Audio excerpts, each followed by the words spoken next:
Hi guys! Welcome back to Succulent Please. It's me again, Aika. So, for today's video guys, ipapakita ko sa inyo itong mga na-haul ko from Greenest Gallery. Yan. Ilalagay ko na lang yung FB page niya dyan sa screen para ma-check nyo yung Facebook niya, and lalagay ko na lang din yung link ng Facebook niya dyan sa description box. First time ko bumili kay ma'am, and medyo natagalan yung pag-ship niya nitong plants ko kasi maraming mga aberya na nangyari, like may ginagawa yung daan sa kanila, and then naulanan or maulan sa kanila, yung mga ganon. Pero okay lang, kahit inabot siya ng 1 month, naiintindihan ko naman si seller. Syempre, wag nating ipilit yung hindi naman dapat kasi nga alam naman nila yung makakabuti sa plants natin. And ayan nga, so nakikita nyo, J&T yung courier ko guys. Hindi ako nag-LBC para hindi na ako aalis ng bahay. And malaki yung box ni J&T. And itong ganyang kalaking box is kasi laki ng medium box ni LBC. Bali, ang binayaran ko dito is 180 plus dito sa location ko. So, yan guys, ito yung laman ng box ko. Yan. Meron lang akong 3 plants na minain kay ma'am. And mura lang yung minimum niya, worth 300 pesos lang. So, ayan, nakikita nyo guys, super daming tissue. And yan, medyo may basa na.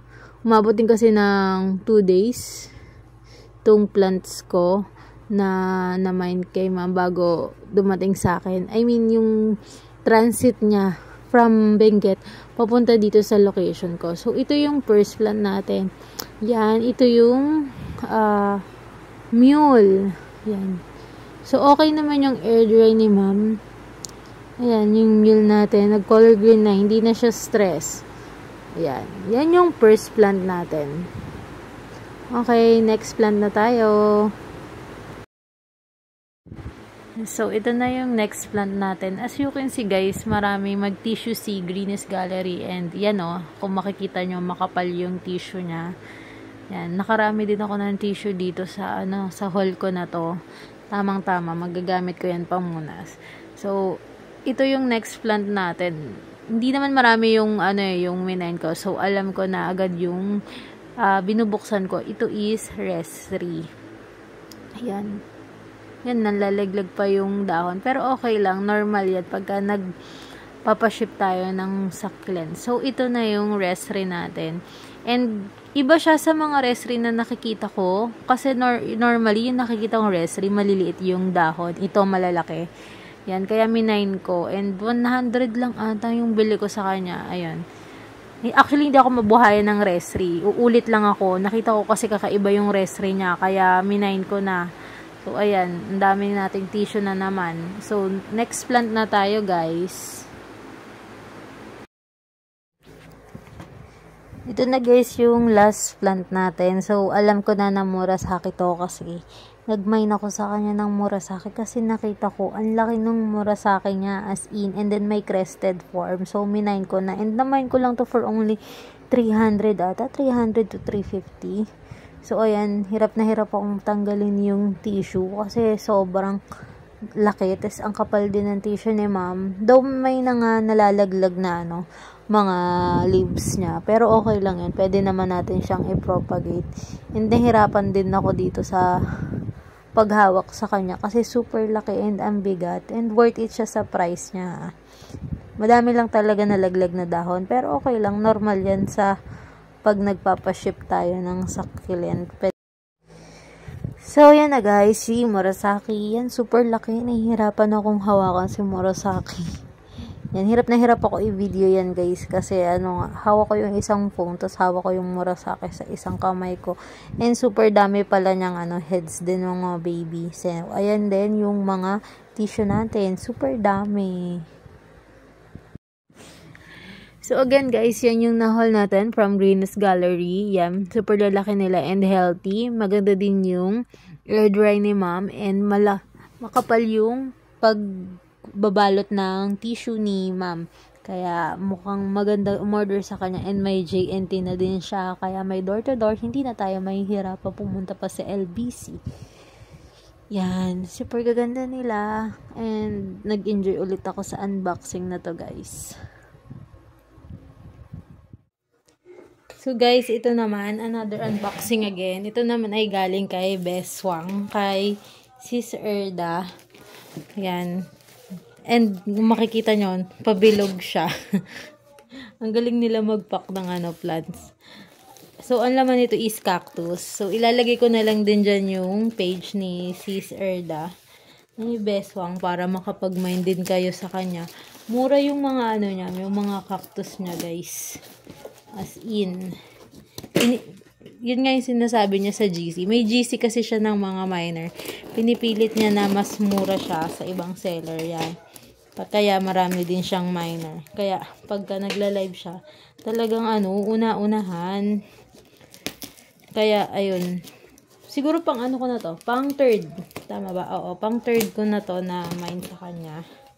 And hindi naman ako nagsisi dun sa first two. So ito is pangatlo na. Bale, may gustong-gusto kasi talaga akong cactus and meron siya. Yan. Actually, lagi ako nauubusan ng cactus na yon. Lagi ako nauunahan sa kanya. Pero this time, nakapag-mine ako. Medyo alanganin pa nga ako nung una mag-mine kasi nga, hindi ko alam kung paano magkakasya sa LBC box. So, ganito yung ginawa nila. So, parang pwede naman pala akong mag-mine ng mga mahabang cactus kasi ganito naman pala yung ginagawa nila sa box ni LBC. Ayan, sasama ko kayo ngayon sa unboxing ko na to. Ano lang to, konti lang to, parang 4 na piraso lang tong cactus na to. Yan. Gabi na guys. And umuulan dito sa amin. Ayan. Ayan. Ganyan yung itsura. So tara, check na natin ito. So dito muna tayo sa maliliit. Ano tong maliit? May minayin ba akong ganito? Parang wala akong matanda. May minayin na maliit na ganito. Ah, okay. Meron pala. Sorry. Ito. Monadenium. Ayan. Monadenium. Ilagay muna natin dito. Hindi dito ako sa sa lamesa namin sa labas. Sa dining area. Yan. Madilim na kasi dun sa sa terrace namin kung dun pa ako mag-unbox. So ito yung next. Ayan. Actually meron na akong dalawa na ito. Isang abnormal abnormal yung itsura, tapos isang twin head. So ito, nag-mine ulit ako ng isa. Yan. Blue barrel. Ayan. Ang ganda. Parang gustong-gusto ko yung itsura nitong blue barrel na to eh. Kaya ayan, nag-mine na naman ako. Wait lang. Okay, next lang tayo. Namadali ko na guys kasi dito yung papa ko. Papagalitan na naman ako. Sabihin na, ang dami na naman yan. Charis lang. So, ayan. Yung yung mother na monadenium natin. Uy, ang laki pala na. Iba pala. Buti minayin ko siya. Ayan ang ganda. So, guys, ito yung monadenium natin. Yan. Ewan ko, ganito ba talaga color niya or stress siya. May ganito ako pero color green. As in green na green. Ito bakit parang nag-yellow. So, ayan yung isa natin. So, nakadalawa na tayo. Yung blue barrel at saka si monadenium. So, last na tayo. Yan.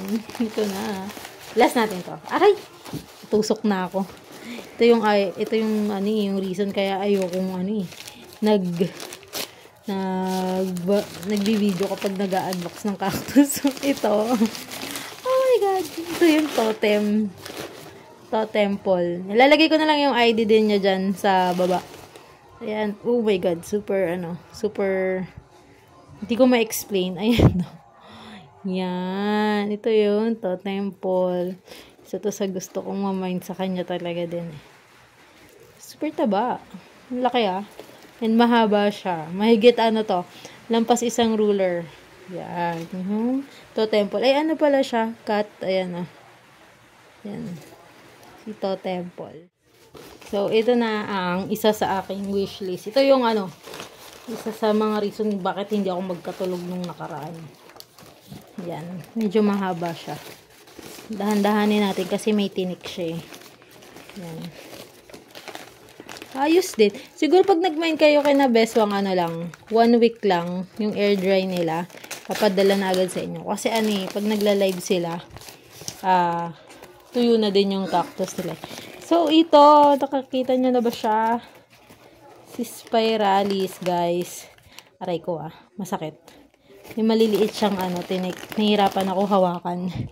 Hindi ko mapakita ng ayos. Pero ipapakita ko sa inyo ng ayos to once na maano ko to. Mapat ko to. So, ayan yung Spiralis natin. Super ganda. My God. And, medyo may kamahalan to. Well, wala naman. Parang halos laman lahat ng Spiralis mahal. Hindi ako makakita ng mura. Maliban na lang siguro kung super liit pa. Kasi itong size na to, siguro, parang 13 inch, ganyan to. Ang bili ko dito is 1K, guys. Mahirap talaga makahanap din ng Spiralis na maganda. And kaya ako din siya na-mine. Tignan nyo yung niya, yung pagka-spiral niya hanggang sa ilalim. Aray ko! Hanggang sa dulo. Ayan. Hirap siya hawakan talaga, guys. Ayan ang ganda ng pagka-spiral niya. Titinik-tinik ako. Ouch! Ayan. So, ito si Spiralis natin. Ayan. Papakita ko sila sa inyo once na mapat ko na, guys. Masakit pa. So, ayusin ko muna sila, guys. So, guys, ayan yung namay natin kay Box Erda. Ayan, may Spiralis, yung Monadenium, and Blue Barrel, and then yung Totem.